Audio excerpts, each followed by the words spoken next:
about the mild and moderate cases, about management at home, about moderate cases, the timing when they should be coming to the hospital. We have discussed about how to use the pulse oximeter, what is the best way of understanding a pulse oximeter. We have also seen how to select and how to use a oxygen concentrator. And now we will come to moderate to we'll come to severe cases.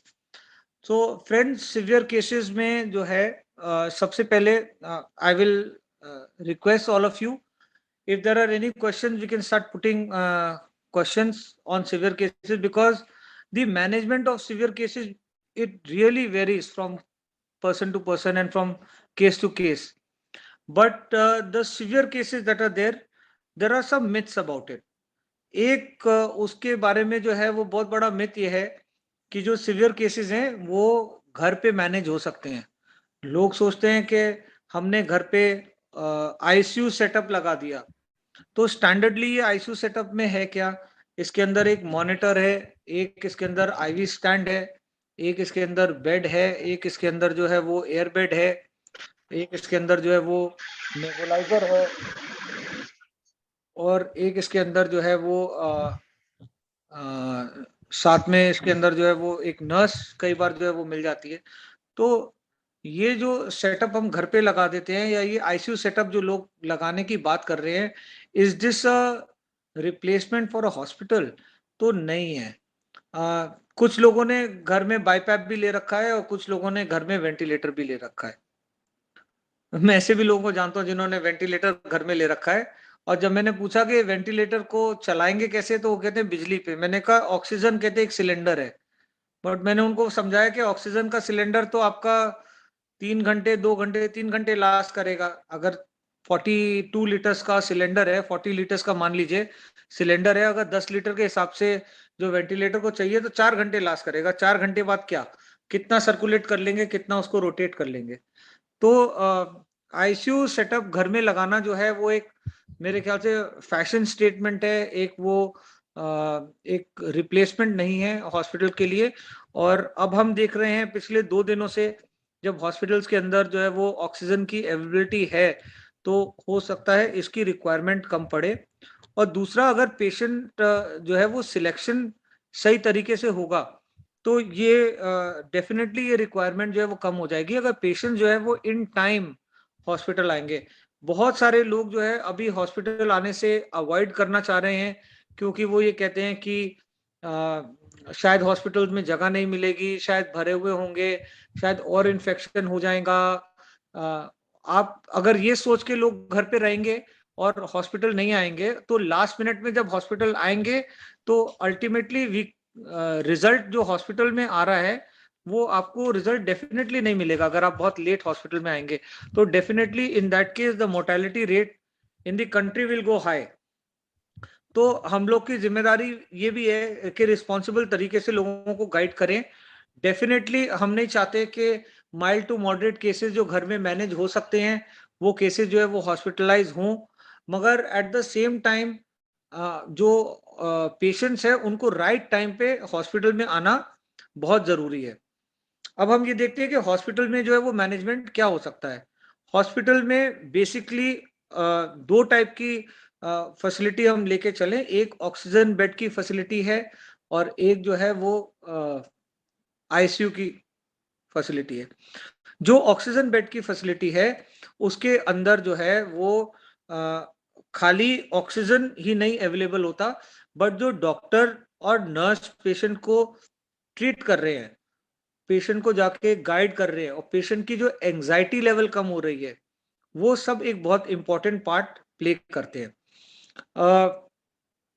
बहुत ऐसे cases हैं जो Covid के दौरान हम लोगों ने देखे हैं। जैसे कि मैं एक केस कोट करूंगा आपको, पेशेंट का नाम नहीं लूंगा, मगर एक पेशेंट जो है वो आईसीयू में एडमिटेड थे। उनका साइटोकाइनिन स्टॉर्म आया, और साइटोकाइनिन स्टॉर्म आने की वजह से उनकी जो है वो सैचुरेशन कम हो गई। सैचुरेशन 65 तक चली गई उनकी। उसके बाद जो है वो पेशेंट को मैनेज किया गया, उनको बाईपैप लगाया, उनको हाई ऑक्सीजन सपोर्ट दिया, जो भी उनके स्टेरॉइड्स हैं वो उनको स्टेरॉइड्स का एक एक्स्ट्रा डोज दिया और उनको जो है वो मैनेज करने का कोशिश किया। उसके बाद उनका सैचुरेशन जो है वो 72 तक आ गया। रात को ये करीब जो है वो 4:30 बजे ये इंसिडेंस हुआ और सुबह 7 साढ़े 7 बजे जो है वो सैचुरेशन 72 था। पेशेंट जो है वो ड्राउजी लग रही थी, पेशेंट लेथार्जिक हो गई थी, पेशेंट जो है वो साँस ले लेके जो है एक्सर्ट हो चुकी थी, थक रही थी। उसके बाद जो है और कुछ जो है वो मेडिसिन्स ऐड किया गया। ओवरऑल जो है वो पेशेंट जो है थोड़ा-सा इम्प्रूव हुई और सैचुरेशन पेशेंट का करीब 11:30 बजे तक जो है वो 85-86 आ गया था on high oxygen and on BiPAP support. Patient भी जो है वो पहले से थोड़ा-सा अपने आप को ठीक महसूस करने लगी, कॉन्शियस लेवल पेशेंट की सही हुई, मगर साथ-साथ पेशेंट को एट्रियल फिब्रिलेशन डेवलप हो गया। एट्रियल फिब्रिलेशन डेवलप होने के बाद पेशेंट को जो है वो बीपी कम हो गया। तो आइनोट्रोप सपोर्ट दिया गया पेशेंट को, आइनोट्रोप सपोर्ट देने के बाद जो है पेशेंट का जो है वो बीपी अप लाने की कोशिश की गई और साथ-साथ उसको जो है वो एट्रियल फिब्रिलेशन के लिए भी इंजेक्टेबल कार्डारोन दिया गया पेशेंट को, एमेड्रोन इंजेक्शन दिया गया पेशेंट को और हार्ट रेट उसकी कंट्रोल करने की कोशिश की गई। तीसरा दिन था, आइनोट्रोप जो है पेशेंट के उसके बाद टेपर डाउन हो गए, अभी भी हार्ट रेट पेशेंट की जो है वो सही नहीं थी। उसके बाद जो है पेशेंट के रिलेटिव से मैंने पूछा कि आपने बात किया पेशेंट से एक बार भी? तो उन्होंने कहा नहीं। फिर उन्होंने जो है मैंने उनको एनकरेज किया कि आप बात करो, वो लोग घबरा रहे थे कि हम जो है वो अपनी मदर को स्ट्रेस आउट नहीं करना चाहते, हम थकाना नहीं चाहते। मगर एनकरेज करने के बाद उन्होंने बात किया और बात करने के बाद उन्होंने ये कहा कि अपनी मदर से कहा कि मैं बोलूँगी, आप कुछ बोलो मत, आप सिर्फ सुनो। और उन्होंने उनको खूब एनकरेज किया। एनकरेज करने के बाद उन्होंने जो है प्रार्थनाएँ पढ़ी उनके साथ और उन्होंने कहा लाउड स्पीकर में रखो और मैं चाहती हूँ कि खाली आप नहीं मगर इस अस्पताल में जितने लोग हैं, आईसीयू में जितने लोग हैं वो सब सही हो जाएँ। दोस्तों उस रात को जो है वो पेशेंट की हार्ट रेट जो है वो रेगुलर हो गई और हम लोग सब जो है वो बहुत ज़्यादा अमेज़ थे। जो मेरे साथ मेरे डॉक्टर्स फ्रेंड्स ने जॉइन किया है वो कई बार विटनेस करते होंगे ऐसी चीज़ें जो हम एक्सप्लेन नहीं कर सकते। उसका कोई भी कारण हो सकता है, ट्रीटमेंट तो हम दे ही रहे थे। मगर मेरे को ऐसा लगता है कि कहीं न कहीं पॉज़िटिव थिंकिंग की वजह से और पॉज़िटिव रहने की वजह से वो पेशेंट जो है उसका हार्ट रेट जो है वो रेगुलर हुआ और हार्ट रेट रेगुलर होने के बाद वो पेशेंट ने बहुत अच्छा इम्प्रूवमेंट दिखाया and with in 5 days of that the patient was out of the ICU and total 18-19 दिन के बाद जो है पेशेंट डिस्चार्ज हो गई, अपने घर में गई। उनका सीटी स्कोर जो है वो 22 आउट ऑफ 25 था और उनका सीटी स्कैन हम कर पाए डिस्चार्ज से बस 1 दिन पहले और उनका सीटी स्कैन देखने के बाद मैं बस एक ही चीज़ कह सकता था कि अच्छा हुआ इनका सीटी स्कैन पहले नहीं हुआ था। अगर इनका सीटी स्कैन पहले होता तो शायद कहीं न कहीं हम जो है वो लड़ाई जीतने से पहले ही हार जाते। हम लोग सब हताश रहते, हम लोग सब नर्वस रहते और हम लोग सब ये उम्मीद लेके बैठते कि इनका सीटी स्कैन स्कोर इतना ज़्यादा है तो शायद बचाना संभव नहीं होगा। तो definitely miracles do happen and हम लोग सब इसको जो है वो बहुत विटनेस करते हैं। बट इस तरह के केसेस जो हैं वो हॉस्पिटल में होते हैं और आईसीयू में होते हैं और इनको इसी तरह से मैनेज करना पड़ता है। और साथ-साथ ऐसे भी लोग होते हैं जो कि यंग लोग हैं, जो कि थोड़ा-सा डिप करते हैं, उनकी सैचुरेशन थोड़ा-सा डिप करती है, उनको आईसीयू में शिफ्ट करते हैं एंड विदिन 8-9 आवर्स हम देखते हैं कि उनके जो है वो बीमारी बहुत बढ़ जाती है और sometimes it is difficult to save them. तो मोर्टेलिटीज़ भी जो है वो हॉस्पिटल्स में होती हैं, आईसीयू में होती हैं और ये एक सच्चाई है जिसको हम लोग सब जो है वो बहुत अच्छे से समझते हैं। तो डेफ़िनेटली सीवियर केसेस जो होते हैं हॉस्पिटल के अंदर वो बहुत ही डेलिकेट होते हैं।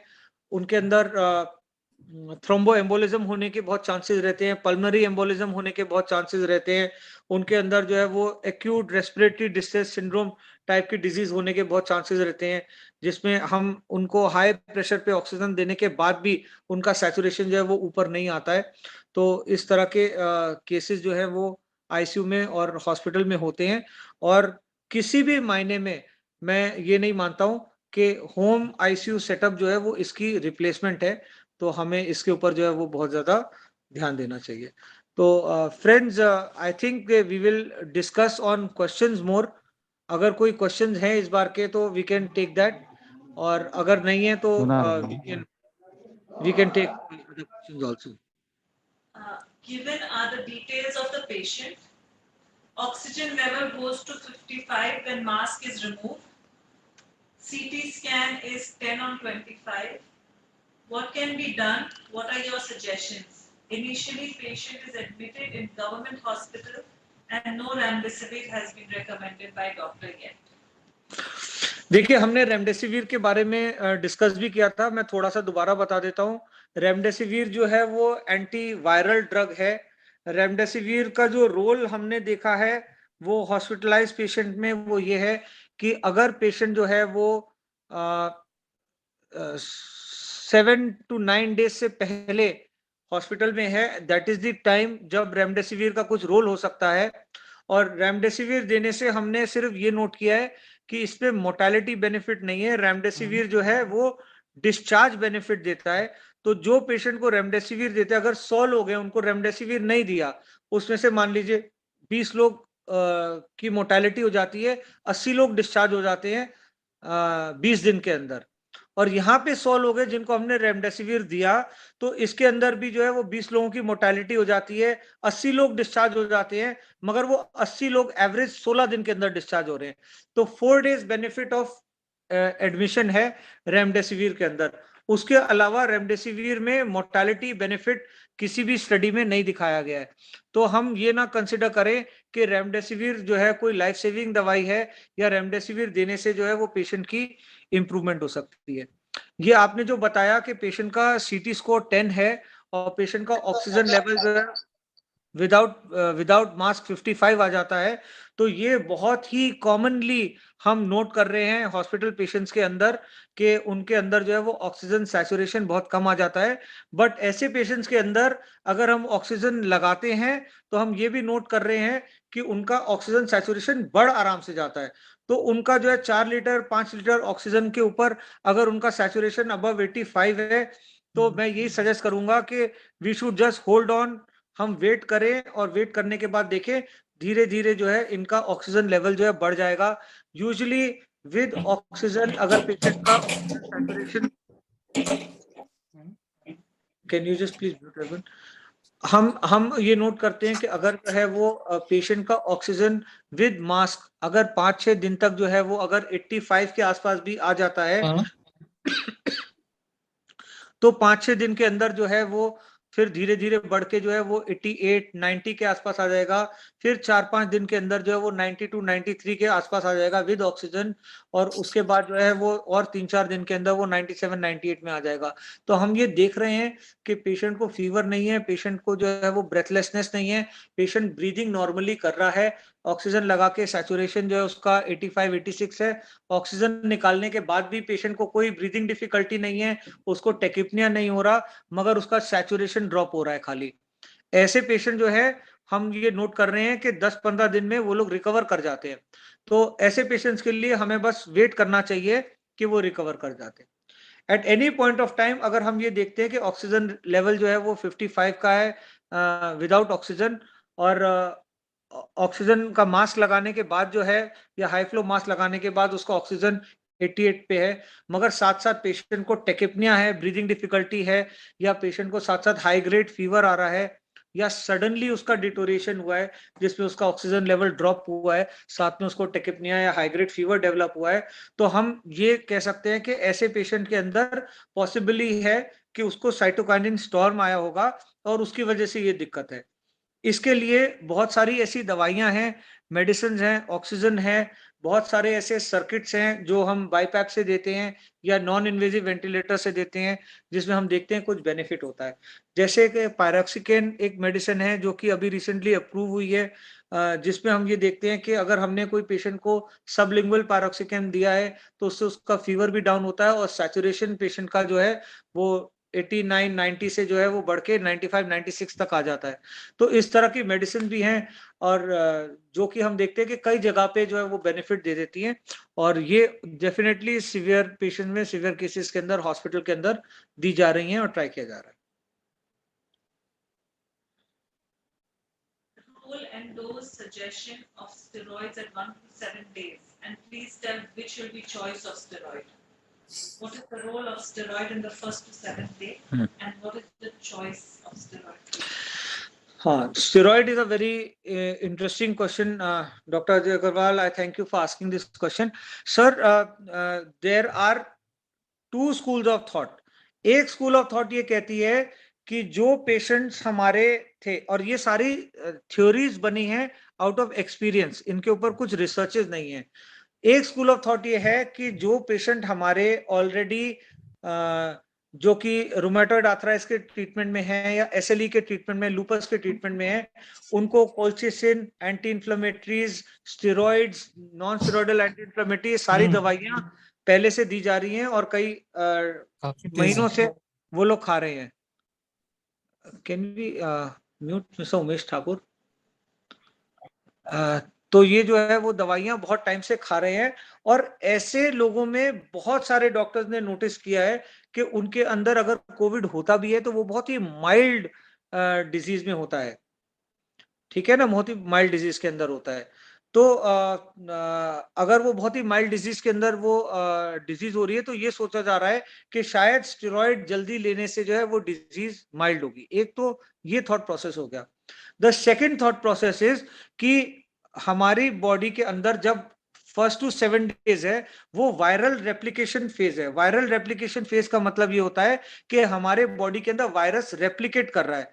उस टाइम पे अपने बॉडी की इम्यूनिटी को कम करेंगे तो वायरस का रेप्लिकेशन बहुत ज्यादा हो जाएगा। और ये नोट किया गया था कि जो लोगों को स्टेरॉइड जल्दी स्टार्ट की है उन लोगों के अंदर जो है वो वायरस जो है वो बढ़ गया, जल्दी आ गया और उनको बीमारी ज्यादा सिवियर हुई है। ऐसे कई फैमिलीज हैं जिन्होंने डर के मारे या घबराहट से उन्होंने एज अ प्रिवेंटिव मेजर उन्होंने स्टेरॉइड्स लिए और अब हम ये देख रहे हैं कि उनकी फैमिली में जितने लोग हैं वो सारे लोग बीमार चल रहे हैं, सबको फीवर आ रहा है और सबकी डिजीज काफी अच्छे लेवल पे है, जबकि कोई कारण नहीं था कि उनके फैमिली में एक के बाद एक इतने सारे लोग बीमार हुए। So steroid is definitely a double edge sword और हमारे को जो है वो स्टेरॉइड को बहुत ही केयरफुली यूज करना चाहिए। I personally do not advise to use steroid in the early days. I personally advise the patients कि जो है वो स्टेरॉइड्स को जितना हम लेट स्टार्ट करें उतना अच्छा है। हम लोग सब ये जानते हैं कि स्टेरॉइड जो है वो एक बहुत ही एक रिजर्व ड्रग है जिसको हम बहुत ही कॉशियसली यूज करते हैं और प्री कोविड एरा भी हम जो है वो बहुत कॉशियसली उसको यूज करते थे क्योंकि इससे बहुत सारी और प्रॉब्लम्स भी हो सकती हैं, जैसे कि बाल का झड़ना, जैसे कि आंख में जो है वो कैटरैक्ट हो जाना, जैसे कि जो है वो ब्लड प्रेशर ज्यादा हो जाना, बोन्स वीक हो जाना, ज्वाइंट पेन हो जाना, उसके अंदर जो है वो बहुत सारी प्रॉब्लम्स उसके अंदर हो सकती हैं। शुगर बढ़ जाती है, किडनी की प्रॉब्लम हो जाती है, उसके अंदर जो है हार्मोनल इम्बैलेंस हो जाता है पेशेंट के अंदर। तो स्टेरॉइड के साथ बहुत सारे साथ में साइड इफेक्ट्स भी आते हैं और डेफिनेटली जो हमारे एडमिटेड पेशेंट्स हैं, जो हमारे patients high dose of steroid में हैं, सीरियस पेशेंट्स हैं जिनको हाई डोज ऑफ स्टेरॉइड चल रही है, उनके अंदर कुछ हद तक जो एक्यूट इफेक्ट्स होते हैं उसके, जैसे ब्लड प्रेशर का बढ़ना, जैसे चक्कर आना, या उनको जो है वो वर्टाइगो होना, या उनकी कोई और बीमारी प्रेसिपिटेट हो जाना, या डायबिटीज उनकी बहुत बढ़ जानी, ये सारी चीजें जो है वो हम देखते हैं। तो डेफिनेटली इंजेक्टेबल स्टेरॉइड में हम लोग ये चीज सिवियर पेशेंट्स में नोट कर रहे हैं। Again coming to the choice of steroid, तो मैं ये बताऊंगा कि जो हमारा अंडरस्टैंडिंग है वो अंडरस्टैंडिंग ये है कि मिथाइल प्रेडनिसोलोन और डेक्सा जो है ये दोनों जो है लॉन्ग एक्टिंग है, इन दोनों का बेनिफिट ज्यादा है क्योंकि पेशेंट को वंस या ट्वाइस अ डे जो है इनको दे सकते हैं पेशेंट को। मगर जो शॉर्ट एक्टिंग स्टेरॉइड्स है जैसे कि प्रेडनिसोलोन है या जैसे कि आपका एफकोलिन है, ये जो स्टेरॉइड्स हैं आपके, ये शॉर्ट एक्टिंग स्टेरॉइड्स होते हैं और इनको देने से जो है वो हमारे को या तो रिपीटेडली देना पड़ेगा या इनका इतना अच्छा इफेक्ट नहीं आएगा। So methyl prednisolone is the drug of choice in oral usage that we are using, as well as Solumedrol we are using for injectable in patients who are severely ill and admitted in the hospital. In my hospital, we are not using Dexona just now because it's available. What if a patient is having hypothyroidism and is positive? Any specific thing to take care of? देखिए, बहुत सारे लोग जो है वो hypothyroid के हैं जो कि पॉजिटिव हैं और उनके लिए कोई अलग से स्पेसिफिक इंस्ट्रक्शन नहीं है। उनको अपना थायराइड अगर उनका कंट्रोल में है, जिस दवाई के साथ नॉर्मली उसी दवाई को मैनेज करें, उसी पे उनका जो है वो थायराइड कंट्रोल होगा। मगर बहुत सारे ऐसे लोग देखे जा रहे हैं जो सिवियरिटी ऑफ इलनेस के बीच में आ गए और उन्होंने अपना थायराइड चेक कराया और उनको हाइपोथायराइडिज्म है, तो उनको दवाई स्टार्ट करने से पहले हम लोग ये चीज सुनिश्चित कर लेते हैं कि उनको हाइपोथायराइडिज्म की प्रॉब्लम ही है या ये कहीं एक्यूट इलनेस की वजह से उनको सूडो हाइपोथायराइडिज्म तो नहीं है। तो ऐसे पेशेंट में हम लोग वेट करते हैं थोड़ा सा, इसको रिपीट टेस्ट करते हैं थायराइड का और कंफर्मेटरी टेस्ट करते हैं और उसके बाद ही उनको थायराइड की दवाई स्टार्ट करते हैं। वरना जो पेशेंट थायराइड के पेशेंट है उनके लिए नॉर्मल कोर्स ऑफ एक्शन रहेगा और नॉर्मल कोर्स ऑफ ट्रीटमेंट रहेगा without any other complication added because of thyroid.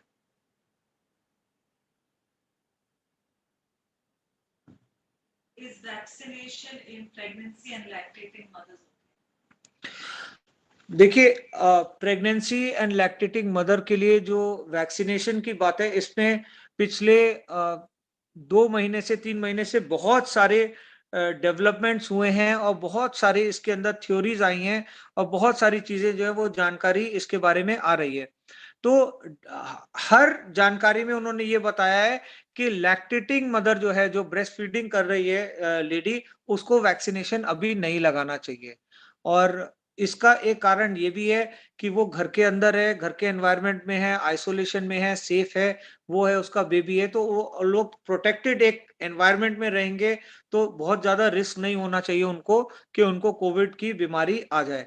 और जो प्रेगनेंसी है, प्रेगनेंसी में एक इशू ये भी है कि आपको घर से बाहर निकलना पड़ेगा, आपको डॉक्टर पे जाना पड़ेगा, आपको अपना रेगुलर अल्ट्रासाउंड कराना पड़ेगा, आपको जो है वो हॉस्पिटल में डॉक्टरों के बीच में भी जाना पड़ेगा और हो सकता है कि आपको आने जाने रास्ते में आपको जो है वो एक्सपोजर भी हो। तो up to 12 weeks of pregnancy जो है उसमें तो क्लियर कट रिकमेंडेशन है कि आप जो है वो वैक्सीनेशन लगा सकते हैं।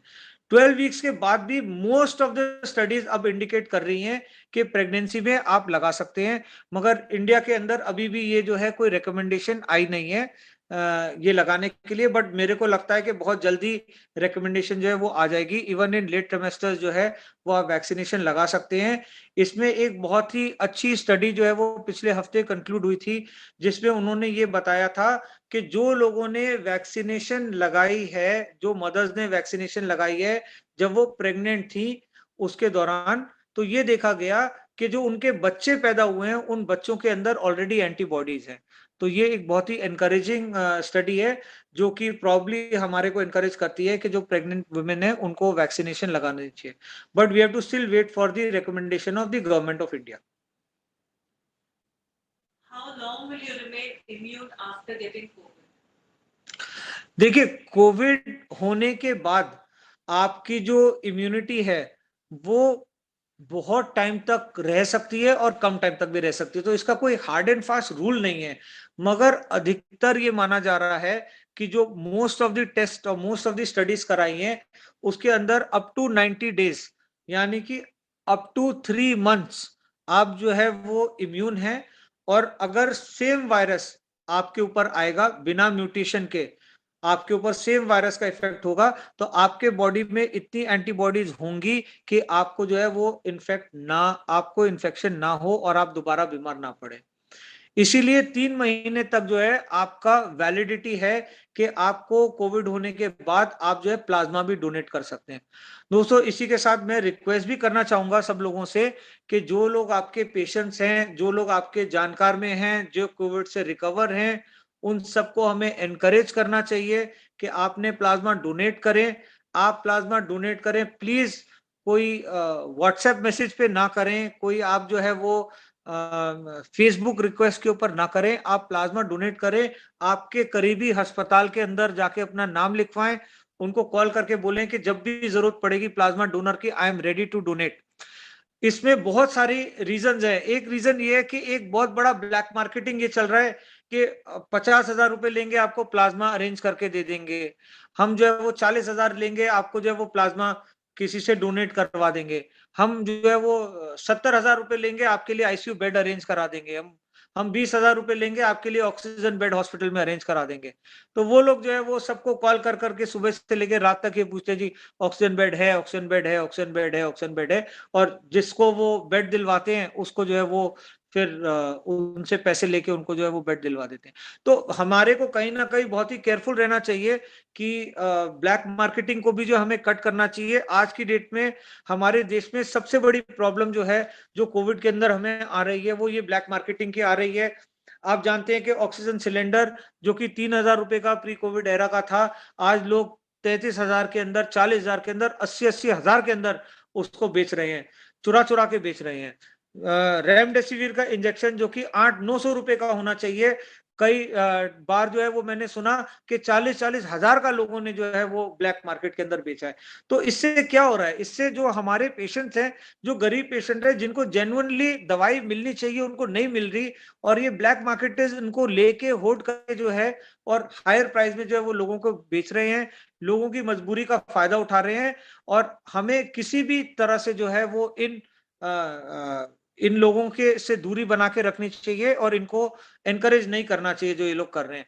तो बहुत सारे ऐसे कॉल्स जो हमारे को आते हैं कि आपके पास आईसीयू बेड है, उनको पेशेंट के बारे में कुछ नहीं पता होता, वो लोग सिर्फ जो है वो कोई कॉल सेंटर से कॉल कर रहे होते हैं, और वो कंटिन्यूसली ये हर अस्पताल में हर डॉक्टर को कॉल करके वो ये पूछते हैं कि जी कोई बेड मिल जाएगा, बेड मिल जाएगा, बेड मिल जाएगा, आपके पास कौन सा बेड है। तो इसलिए हमारे को जो है वो इस साइकिल को ब्रेक करना चाहिए, और हमारे को ये देखना चाहिए कि इस तरह की ब्लैक मार्केटिंग भी ना हो। How much time does it take for recovery from a mild COVID case? And is there any special care to be taken? देखिए, जो हमारे कोविड के केसेस हैं, उसमें हमने ये देखा है कि जो रिकवरी पीरियड है एवरेज, अगर हम ये देख के चलें कि माइल्ड केस है, तो हम एवरेज देख रहे हैं कि 12 से 13 दिन में आदमी घर में रिकवर हो रहा है। एक आदमी जिसको कोविड हुआ है, वो घर में रिकवर हो रहा है 12 से 13 दिन के अंदर। और अगर हम ये लेके चलें कि मॉडरेट उनको जो है वो डिजीज हो गई है, तो हम देख रहे हैं कि 15 दिन तक करीब उनको लग रहे हैं रिकवर होने के अंदर। और जो पेशेंट हॉस्पिटलाइज्ड हैं, उसकी अगेन सिवियरिटी हॉस्पिटल में कितनी रही है, तो नॉर्मली हम ये देख रहे हैं कि 8 से 9 दिन हॉस्पिटल स्टे जो है पेशेंट की, वो बहुत ज्यादा डिफिकल्ट रही है। और 8 से 9 दिन के बाद 2-3 दिन में, और 10-12 दिन ऑफ हॉस्पिटल स्टे में पेशेंट रिकवर हो जाता है, जिसमें 8 से 9 दिन पेशेंट जो है वो बहुत क्रिटिकली इल रहता है, जिस टाइम पे डॉक्टर और पेशेंट और स्टाफ और उनके रिलेटिव सब को ये डर लगा रहता है कि कभी भी कुछ भी हो सकता है, सीरियसनेस कंडीशन कभी भी हो सकती है। तो 8 से 9 दिन का हॉस्पिटल वाला जो पेशेंट है, वो बहुत सीरियस रहता है। और नॉर्मली हम देख रहे हैं कि हॉस्पिटल स्टे 12 से 18 दिन का हॉस्पिटल स्टे है, और लगभग इतना ही स्टे जो है पेशेंट का घर के अंदर है। बट ऑल्सो डिपेंड करता है कि पेशेंट किस डे पे जो है वो हॉस्पिटलाइज हुआ। अगर पेशेंट 7 से 8वें दिन हॉस्पिटलाइज हुआ है और वो मॉडरेट से सीवियर कंडीशन में आया है, तो उसको करीब आप ये मान के चलिए कि 15 से 18 दिन और लगेंगे। तो उसका कोर्स जो है वो 24 से 26 दिन का चला जाता है। Can women take the vaccine when they're menstruating? Yes, women, those who are menstruating, they can take the vaccine. There is no contraindication of taking the vaccine during menstruation. It is very safe. It is been given to lakhs and lakhs of people, and vaccination is okay to be taken during menstruation. But इसके साथ हम ये भी समझे कि जो कुछ vaccine है जिसके अंदर हम ये कहते हैं कि उसमें थ्रोम्बो एम्बोलिज्म होने की संभावना होती है या ब्लड क्लॉटिंग होने की संभावना होती है। तो जब when a woman is menstruating, जब उनके मेंसेस चालू हैं, तो उस टाइम पे उनका ब्लड जो है उसके अंदर कुछ ऐसे केमिकल्स रिलीज होते हैं जो कि ब्लड थिनर होते हैं, और ये उनके लिए इनफैक्ट प्रोटेक्टिव रोल प्ले करेंगे कि अगर वो मेंस्ट्रुएट कर रही हैं और उस टाइम पे वो वैक्सीनेशन लेती हैं।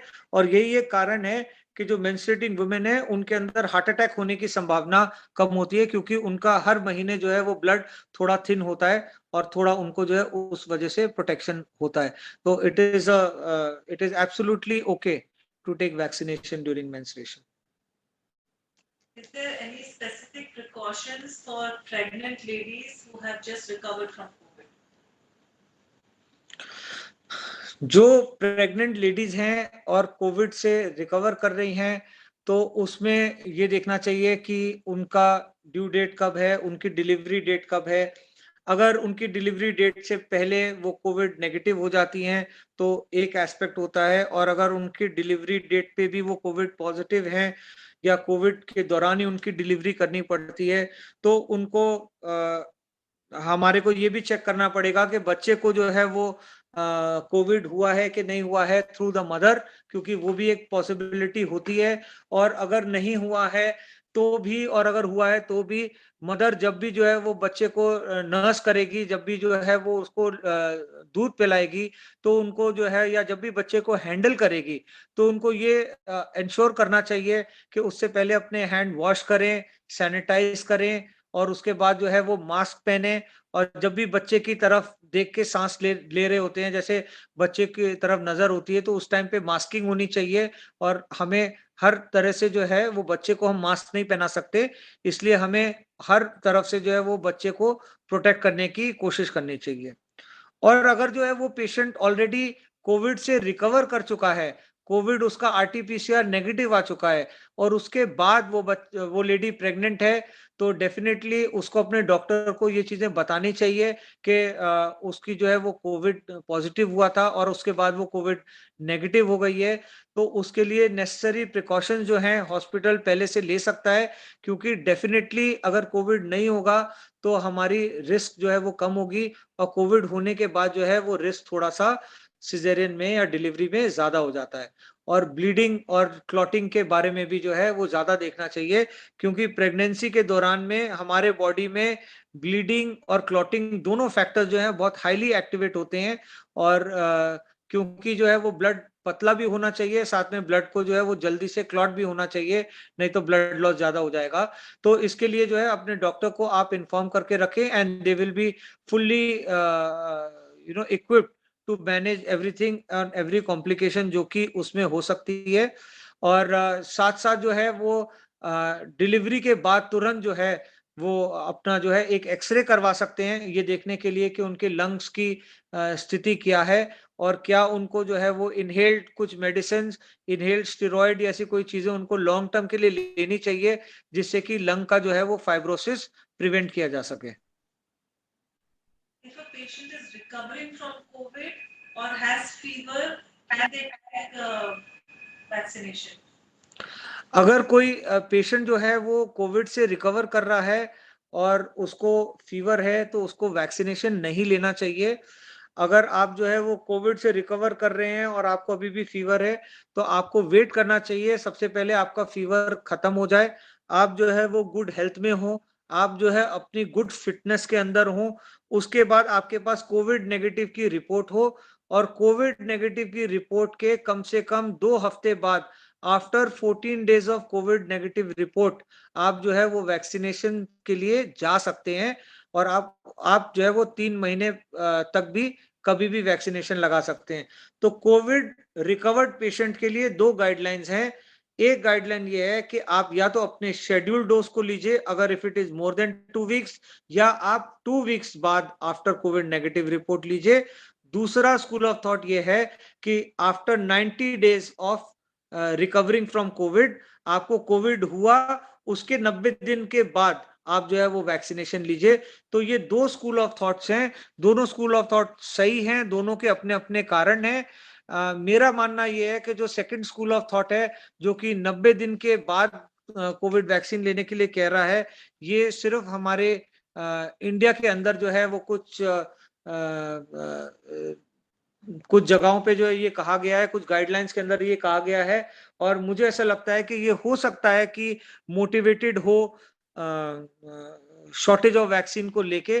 तो मैं अभी इसके ऊपर जो है वो अपना थॉट रिजर्व रख रहा हूँ, और जब तक इसके बारे में और नॉलेज और स्टडी नहीं आ जाएगी, I am keeping my thoughts reserved on it. But जो गाइडलाइंस हैं, जो इंटरनेशनल गाइडलाइंस हैं, वो ये कहती हैं कि अगर आपको कोविड हुआ है तो कोविड नेगेटिव होने के बाद आप जो है, या तो आपका अगर रेगुलर आपका शेड्यूल टाइम जो है 14 दिन से ज्यादा का है, मान लीजिए आपको कोविड, आपने वैक्सीनेशन लगाया फर्स्ट डोज, और आपको इमीडिएटली उसके बाद जो है तीसरे दिन कोविड हो गया, आप 20 दिन में सही हो गए, तो आप जो है वो 40वें दिन पे वैक्सीनेशन लगवाइए। तो इधर go by as your scheduled day, या फिर आप जो है गेट अ कोविड नेगेटिव। मान लीजिए आपने वैक्सीनेशन एक लगाया, आपका जो है वो 38 डे पे जो है वो कोविड हो गया, आपको 40वें दिन पे लगाना था, 38 डे पे कोविड हो गया, 15 दिन लगे आपको रिकवर होने में, 18 दिन बाद आपकी कोविड नेगेटिव की रिपोर्ट आई, तो उस 18 दिन के बाद से आप 14 दिन बाद अपनी वैक्सीनेशन लगा सकते हैं, और अप टू आप जो है वो 6 महीने तक कभी भी वैक्सीनेशन लगा सकते हैं। तो गाइडलाइन जो है वो कहती है कि 14 दिन बाद लगा सकते हैं, ऐसा नहीं है कि 14 दिन बाद ही लगानी है, 15 दिन में नहीं लगा सकते आप। और कुछ गाइडलाइन ये कहती है कि 3 महीने बाद लगानी है आपको। तो ये चॉइस जो है वो आपकी है कि आपको कौन सी गाइडलाइंस को फॉलो करना है। In a situation where an individual is living in the same house with a COVID patient who is in isolation, when is it a good time for the individual who doesn't have symptoms to get the vaccination? जो कि अगर जो है, जो individual isolation में है और जो दूसरा आदमी है उसको कोविड नहीं हुआ है, उसको कोई सिम्टम्स नहीं आए हैं, उसको कोई प्रॉब्लम नहीं हुई है, तो उसको जल्दी से जल्दी वैक्सीनेशन जो है वो लगा लेनी चाहिए। वैक्सीनेशन के लिए बिल्कुल भी रुकना नहीं चाहिए, इंतजार नहीं करना चाहिए। और अगर कोई सिम्टम नहीं है आपको, तो वैक्सीनेशन आप जल्दी से जल्दी लगवा लीजिए, जैसे अवेलेबिलिटी हो उसकी। Patient is in the hospital from 23rd April, so it's 17 days now, and he is on oxygen support and also affected with pneumonia. From 5th May, oxygen in liters started reducing. It became 6 liters at 94% saturation, and on 8th it came to 4 liter 94% saturation. But suddenly today it became 15 liters 96 saturation. He has sugar which is now 302 random. I want to know about liters, why it has again increased. Okay देखिए, जो oxygen in litre है उसका मतलब क्या है, पहले हमारे को ये समझना पड़ेगा कि अगर हम जो है वो कितनी स्पीड से ऑक्सीजन दे रहे हैं या कितने प्रेशर से ऑक्सीजन दे रहे हैं पेशेंट का ऑक्सीजन सैचुरेशन मेंटेन करने के लिए। अगर जो है वो पेशेंट का जो है वो हॉस्पिटल स्टे के दौरान पेशेंट का, जैसे मैंने आपको बताया, रेगुलर रूटीन इसी तरह से रहेगा कि पेशेंट जैसे 6 लीटर ऑक्सीजन पे है, उसका 94 सैचुरेशन है, 2-3 दिन के बाद 8 लीटर पे 4 लीटर पे आ गया और 94 सैचुरेशन है, और आइडियली 2-3 दिन के बाद, 4 दिन के बाद जो है वो 2 लीटर ऑक्सीजन पे आ जाएगा, 94% सैचुरेशन रहेगा, और फिर हम जो है पेशेंट का डिस्चार्ज प्लान कर सकते हैं। मगर ये सडनली एक्यूट जो प्रॉब्लम्स होती हैं, इसके कारण जो है वो ये है कि कोविड के दौरान कभी भी, और कोविड होने के बाद 3 महीने तक कभी भी हमारे बॉडी में थ्रोम्बो एम्बोलिक फिनोमेना हो सकते हैं, हमारे बॉडी में पल्मोनरी एम्बोलिज्म हो सकते हैं, और हमारे को सडनली कभी भी जो है साइटोकाइनिन स्टॉर्म्स हो सकते हैं। तो जब भी हमारे बॉडी में साइटोकाइनिन स्टॉर्म्स होगा तो फ्लैश डिटोरिएशन होगा, with in matter of minutes, seconds, time नहीं मिलेगा आपको कुछ सोचने का, कुछ समझने का। आईसीयू के अंदर भी आपका रिफ्लेक्स टाइम जो है वो कम से कम 2-3 मिनट का होता है, मगर आपको 2-3 मिनट का टाइम भी नहीं मिलेगा और पेशेंट डिटोरिएट हो जाएगा, और आप एक्चुअली उसके लिए कुछ नहीं कर सकते अगर जो है वो पेशेंट सडनली डिटोरिएट करता है। तो ये दोनों चीजें हो सकती हैं, पल्मोनरी एम्बोलिज्म और ये दूसरा जो है वो साइटोकाइनिन स्टॉर्म, ये दोनों पॉसिबिलिटीज हो सकती हैं।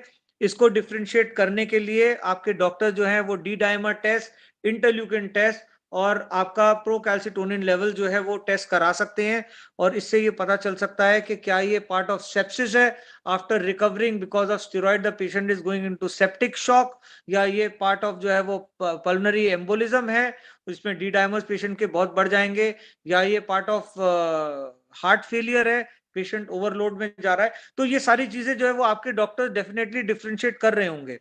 तो डेफिनेटली हम ये मान के चलेंगे कि अगर जो है वो उनका ऑक्सीजन लेवल बढ़ाना पड़ गया है, तो ऐसा हो सकता है कि उनको सडनली डिटोरेशन हुआ हो।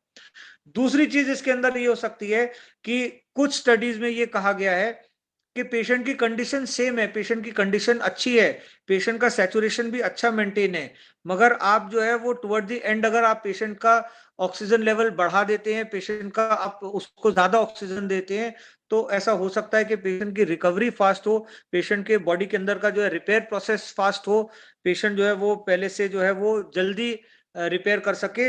मगर ऐसे पेशेंट को जब आप देखेंगे तो आपको देखने में लगेगा कि हाँ ये पेशेंट ठीक है, ये अच्छा है, ये इंप्रूव हो रहा है। एक ये भी कारण हो सकता है। और तीसरा कारण जिसको रूल आउट नहीं किया जा सकता, जिसको हम बोलते हैं माल फंक्शनिंग, या जिसको हम बोलते हैं कि क्लेरिकल एरर, या हम जिसको बोलते हैं कि ओवरबर्डन, अगर जो है वो किसी ने जो है वो सिलेंडर चेंज किया है हॉस्पिटल के अंदर, या उसके अंदर जो है वो प्रेशर का नॉब ज्यादा कर दिया है, तो अब जो है वो प्रेशर ज्यादा आ रहा है, तो ये भी एक पॉसिबिलिटी हो सकती है। और आपके डॉक्टर जैसे उसको नोट करेंगे, पेशेंट का जो है वो प्रेशर कम कर देंगे, और पेशेंट का सैचुरेशन उसके बावजूद भी ड्रॉप नहीं होगा।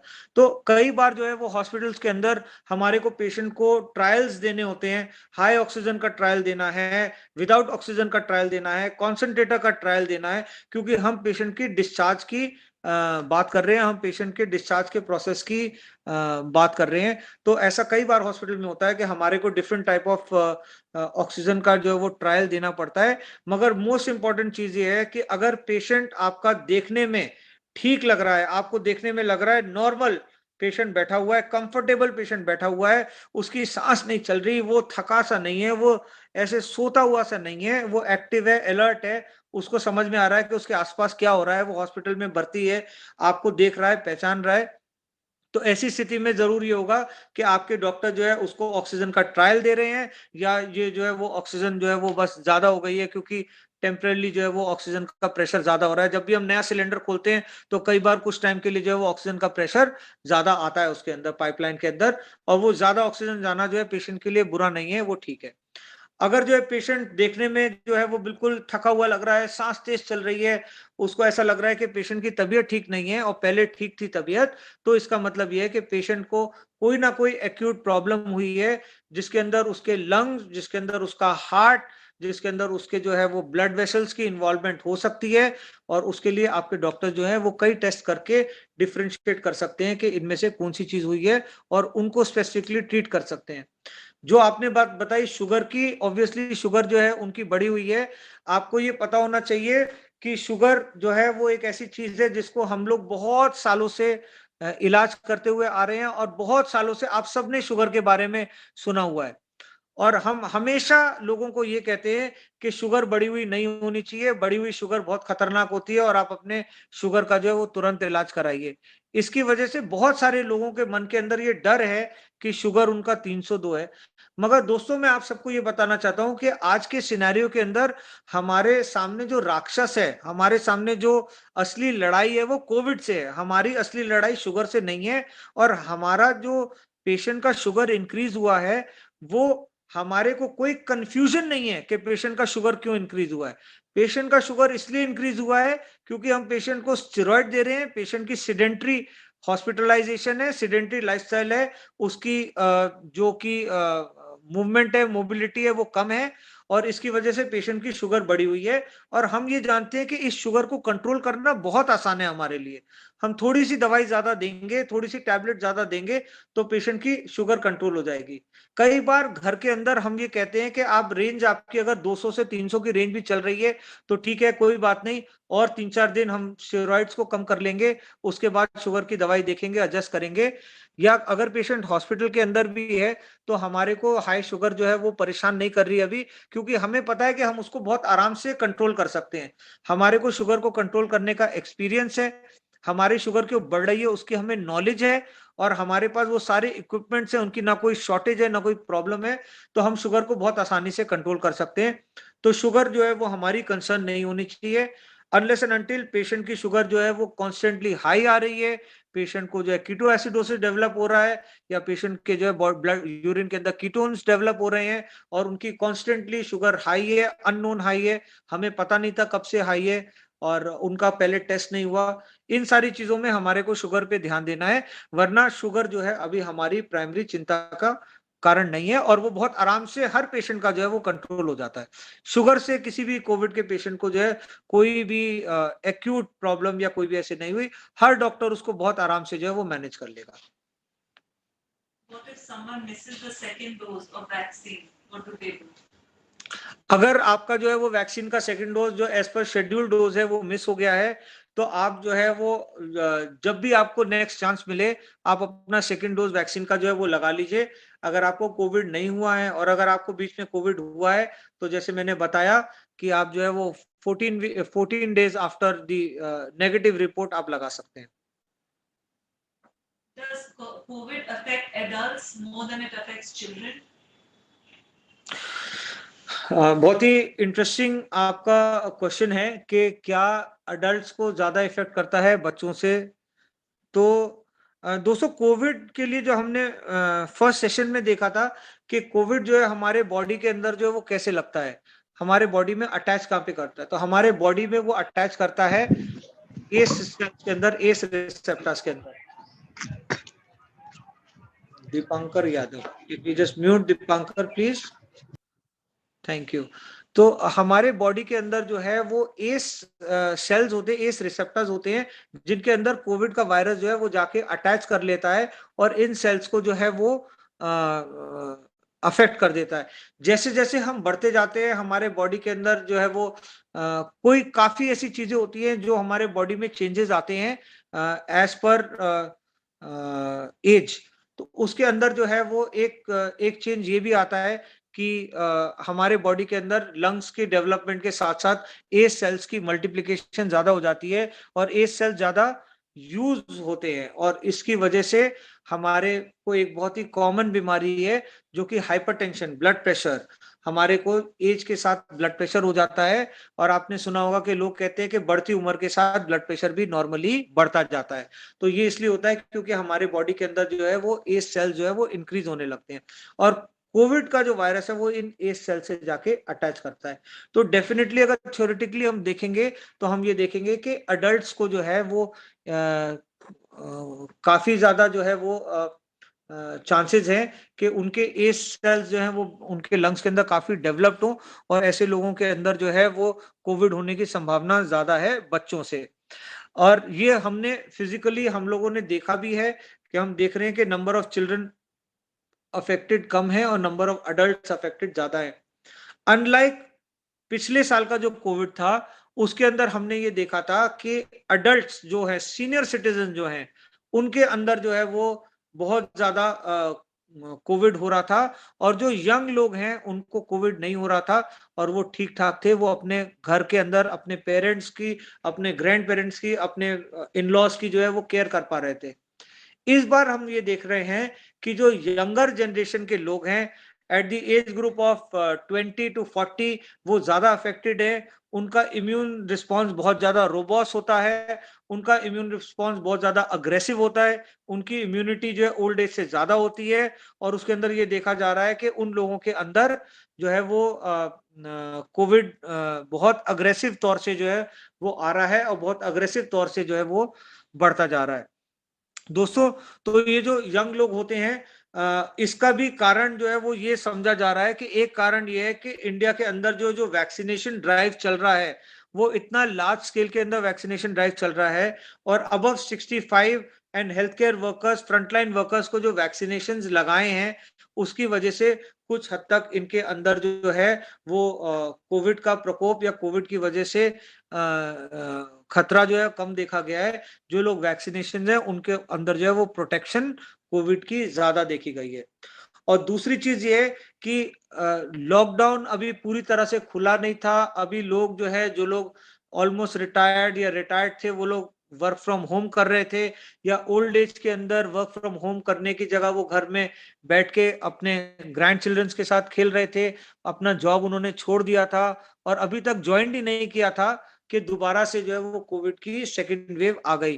तो वो लोगों की एक्टिविटी घर से बाहर की जो है वो कम हुई है, मगर जो लोग फ्रंटलाइन वर्कर्स हैं या जो लोग यंग लोग हैं उनकी एक्टिविटी ज्यादा हुई है। वो लोग घर से बाहर निकल के गए हैं काम करने के लिए और कहीं ना कहीं जो है मास्क या अपने हैंड सैनिटाइजर, अपना सोशल डिस्टेंसिंग की लापरवाही हुई है, जिससे यंग लोगों के अंदर जो है वो ये ज्यादा देखा जा रहा है। और शायद ये भी एक कारण हो सकता है जिसकी वजह से ओल्ड एज और जिसकी वजह से बिल्कुल यंग चिल्ड्रन जो है वो अभी तक कोविड से जो है थोड़े बहुत प्रोटेक्टेड रहे हैं। If a patient is doing well and all blood parameters like CRP, LDH are in range, but D-dimer is above 1100, then what do we do? देखिए डी डाइमर जो है वो जो टेस्ट है वो हमारे को ये बताता है कि ब्लड के अंदर कहीं ना कहीं एम्बोलिज्म होने की संभावना हो सकती है। दूसरी चीज जो है वो सेप्सिस की संभावना हो सकती है। तीसरी चीज और भी छोटे छोटे बहुत सारे कारण है जिसकी वजह से डी डाइमर जो है वो बढ़ सकता है।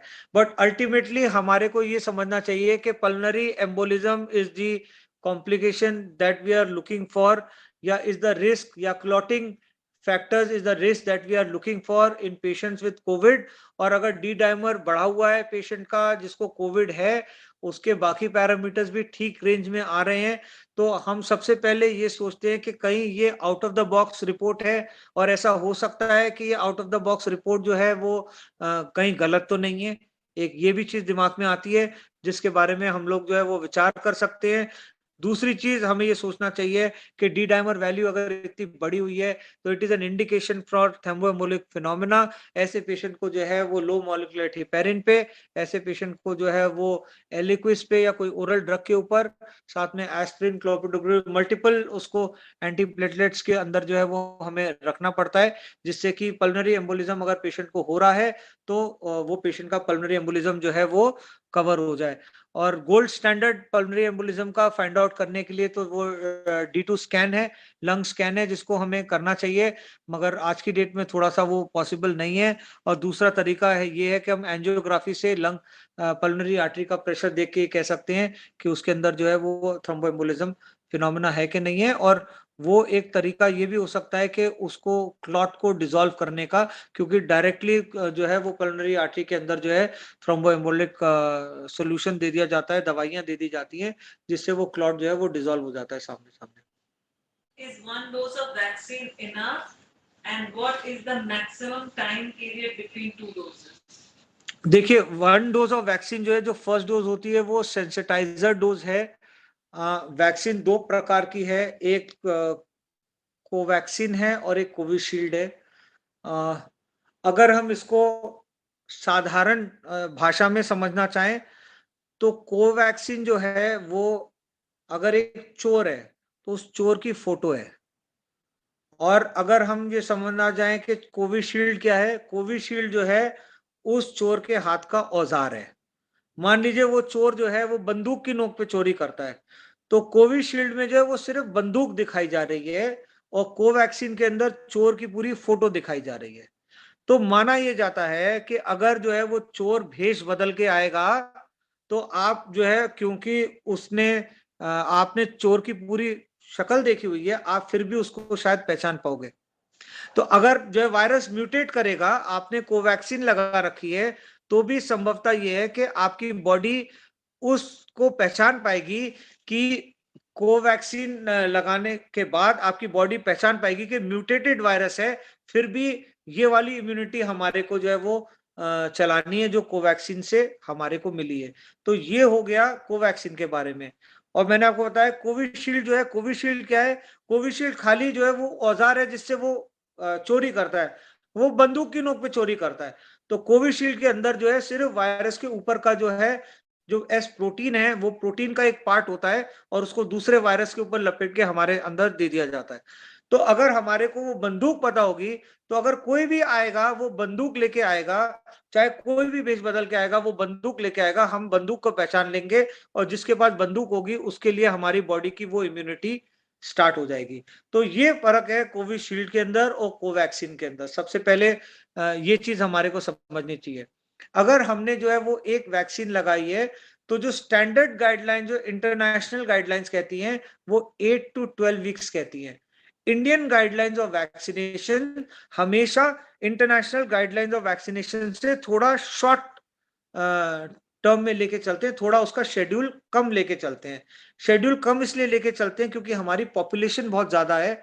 अगर हम उसमें ड्रॉप आउट्स देखेंगे तो ड्रॉप आउट्स बहुत ज्यादा हो जाते हैं सेकेंड डोज के।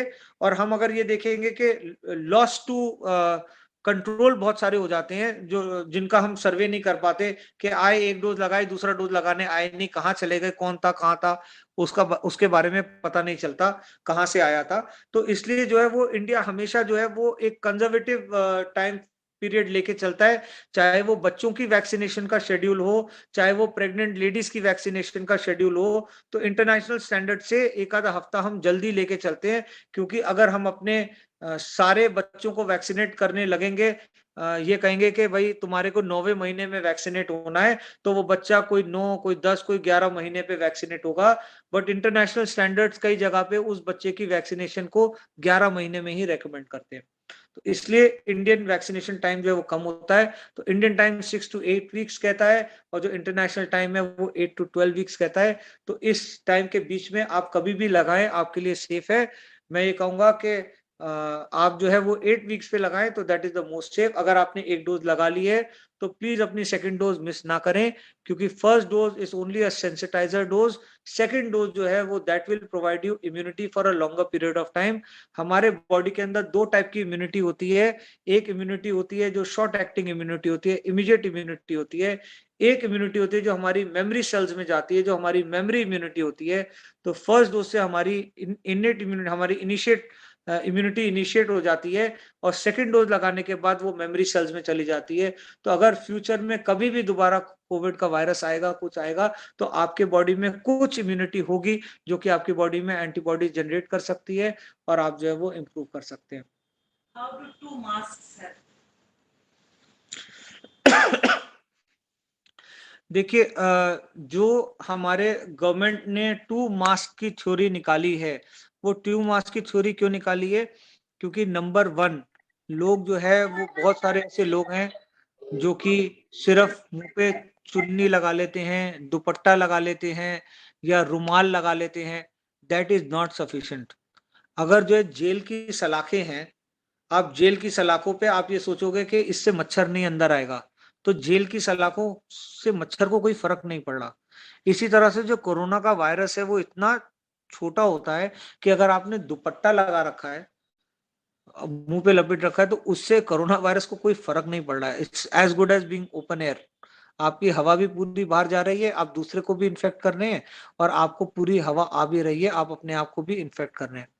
जो इनिशियली हम लोगों ने पिछले साल ये कहा था कि आप जो है वो मुंह को कवर रखो, या गमछा लगा लो, या मास्क लगा लो, वो इसलिए क्योंकि मैं अगर वायरस को दूर तक नहीं स्प्रेड करूंगा, तो सामने खड़ा हुआ आदमी जो सोशल डिस्टेंसिंग में है वो बीमार नहीं पड़ेगा।